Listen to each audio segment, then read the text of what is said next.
Ao anatin'ny fankalazana ny fahatimy taona nisiny kosa ny polisy-pirenena amin'izao fotoana izao ka tafiditra indrindra.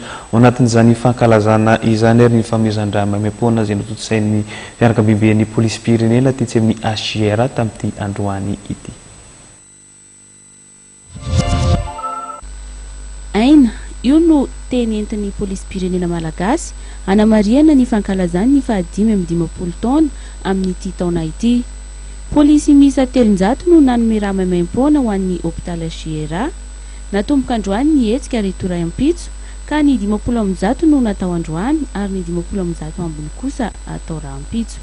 Resinay mandraikitra ny fanomezana raha ho an'ny malagasy tsy vakovolo satria zany manome raha zany dia manome aina ka eo indrindra zany ny antony natonga anay androany 7 Jolay 2024 dia tonga ireto polisy-pirenena izay solitena ihany angamba raha izay nilazana azy misy eo amin'ny 300 ireo no hanome raha amin'ity hetsika ity dia ny androany moa 30 no tonga tsaraina zany fotoana satria eo ihany koa ny asa manandraikitra izay sy maintsy ampiarahina ka safidy avy amin'ny polisy-pirenena zany no fanomezana an'ity raha ho an'ny malagasy zany.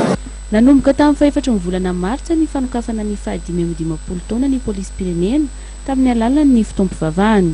Ito tamin'ny hetsika fanatanjahantena, baolina kitra sy basketball izany. Amin'ny fahaefatra ny volana ka hatramin'ny faha-20 ny volana Aogositra kosa dia isy ny hetsika mariazy vaobe ho an'ny eto Antananarivo raha toa ka efa nahavita ny tany Mahajanga sy Antsirabe. Fiaraha-mientana amin'ireo malagasy mpanao haiady kosa ny atao amin'ny fahaefatra ny volana Septambra.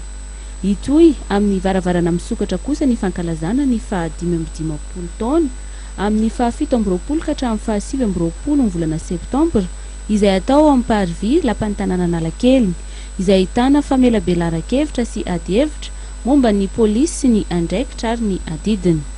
Hifarana amin'ny hazakazaka iarahan'ny polisy sy ny vadiny ny hetsika amin'ny faha-30 ny volana Septambra ary hofaranana amin'ny alim-pandihizana lehibe.